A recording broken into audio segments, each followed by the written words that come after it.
Shalom jemaat yang dikasih oleh Tuhan. Kembali kita akan merenungkan firman Tuhan, tetapi sebelumnya kita akan berdoa terlebih dahulu. Bapa yang baik, kami bersyukur untuk kesempatan kali ini. Kembali kami akan merenungkan firman-Mu. Kiranya Engkau yang akan memimpin perenungan firman Tuhan dalam kesempatan kali ini, sehingga ketika kami merenungkan akan firman-Mu, kami dapat memahami, mengerti, dan Roh Kudus yang juga akan memampukan kami hidup di dalamnya. Kami bersyukur dan siap merenungkan firman-Mu dalam nama Tuhan Yesus. Amin. Puji nama Tuhan. Jemaat yang dikasih oleh Tuhan, kita akan merenungkan firman Tuhan dari Roma pasal 15 ayat yang ke-7. Saya akan bacakan buat kita semuanya. Sebab itu, terimalah satu akan yang lain, sama seperti Kristus telah menerima kita untuk kemuliaan Allah. Saudara, kita dilahirkan atau kita diciptakan oleh Tuhan itu istimewa. Artinya berbeda dengan yang lain. Satu orang, bahkan seorang yang memiliki kembaran itu tetap berbeda. Kenapa? Karena memang setiap kita percaya Tuhan menciptakan secara istimewa. Istimewa artinya khusus, tidak sama. Itu kenapa tidak heran, karena kita adalah pribadi yang istimewa, pribadi yang berbeda satu dengan yang lain.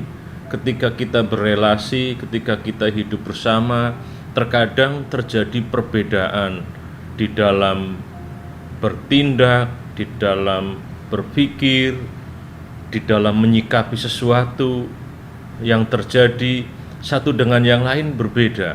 Kenapa? Karena memang kita pribadi yang berbeda, sehingga cara melihat kita terhadap satu persoalan, masalah, satu kejadian pun berbeda.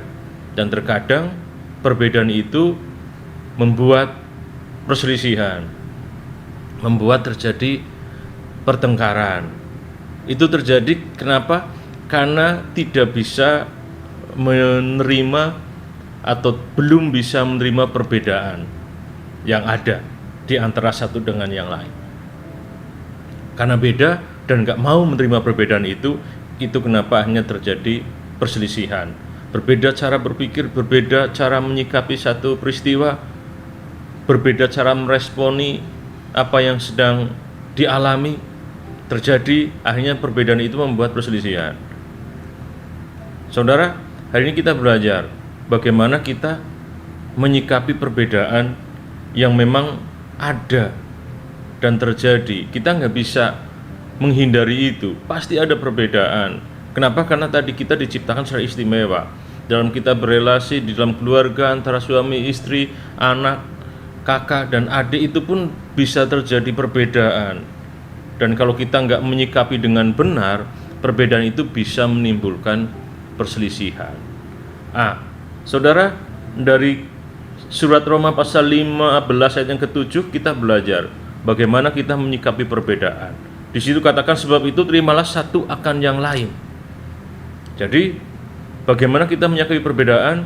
Kita harus menerima satu dengan yang lain. Kita menerima orang-orang yang memang memiliki perbedaan. Dalam konteks ini sebenarnya pada saat itu terjadi perbedaan pendapat di dalam kehidupan jemaat yang ada di kota Roma, khususnya mengenai makanan. Ada kelompok-kelompok yang mengatakan hanya boleh makan sayur-sayuran saja, tetapi ada kelompok jemaat yang mengatakan boleh makan apa saja. Di situ dikatakan bahwa jemaat yang mengatakan boleh makan apa saja menyebut dirinya sebagai kelompok yang kuat, sementara orang-orang yang hanya makan sayur saja dikatakan sebagai kelompok yang lemah dalam pemahaman atau dalam imannya. Itu kenapa mereka hanya makan sayur-sayuran saja, masih terbawa dalam pemahaman, dalam konsep sebelum mereka percaya kepada Tuhan. Sementara ada kelompok-kelompok yang pemahamannya sudah lebih luas dan mengatakan boleh makan apa saja, di dalam nama Tuhan semuanya dikuduskan. Jadi terjadi perbedaan pandang antar dua kelompok soal makanan pada saat itu.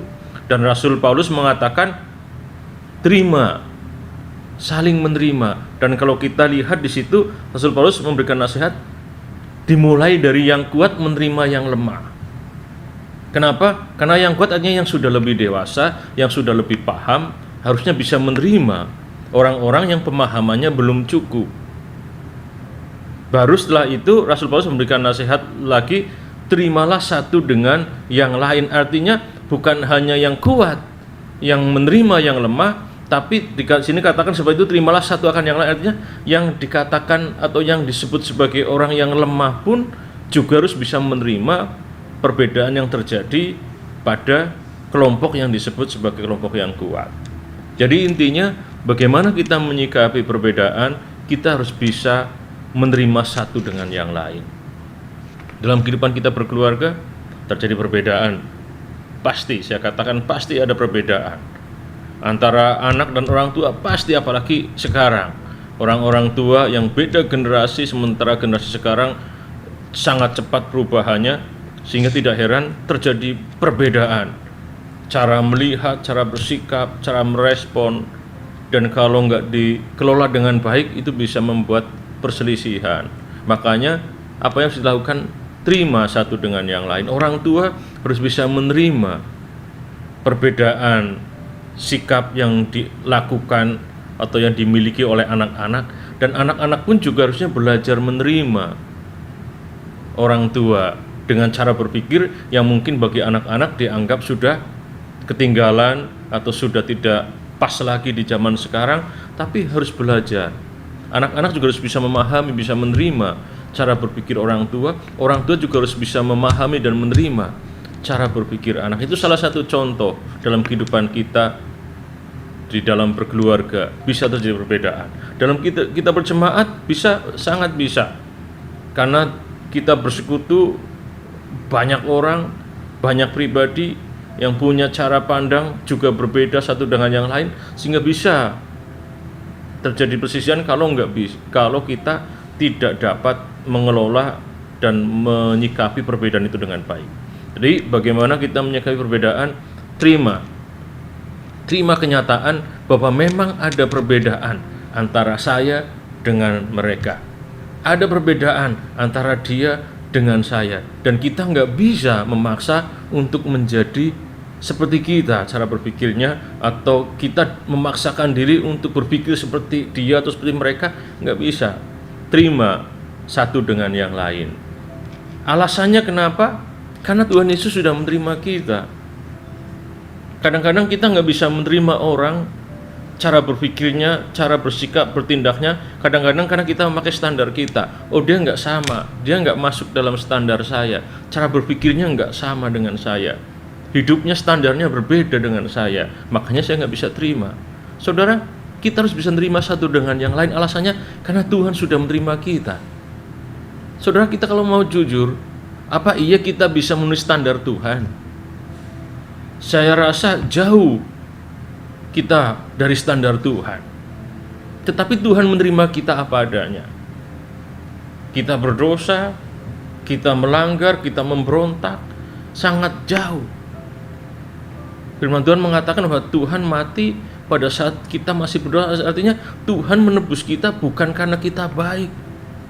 Tuhan menebus kita bukan karena kita dapat memenuhi standarnya, tapi Tuhan menebus kita karena kita berdosa, karena kita justru nggak bisa mencapai standarnya. Makanya Tuhan tebus, Tuhan layakkan, Tuhan benarkan supaya kita menjadi layak dan memenuhi standar kebenaran Tuhan. Jadi kita belajar bahwa Tuhan sudah menerima kita. Kita juga harus bisa belajar menerima orang lain yang kita anggap mungkin nggak sama atau nggak standar ya dengan kita. Terima, alasannya karena Tuhan sudah menerima kita. Dan tujuannya adalah bukan untuk diri kita, tapi tujuannya untuk kemuliaan Tuhan. Ketika kita bisa menerima satu dengan yang lain, bukan hanya supaya orang melihat kita baik, bisa menerima perbedaan, supaya orang terkesan dengan kita yang bisa memahami dan bisa mengerti orang yang berbeda, sehingga kita mendapatkan nilai yang baik di mata orang, bukan. kita lakukan itu supaya Tuhan dipermuliakan. Jadi hari ini kita belajar bagaimana kita meresponi perbedaan yang terjadi di antara kita. Yang pertama, kita terima perbedaan itu. Alasannya adalah karena Tuhan sudah menerima kita. Dan tujuan kita menerima itu adalah untuk kemuliaan Tuhan. Tuhan berkati kita semuanya. Kita berdoa. Bapa yang baik, terima kasih.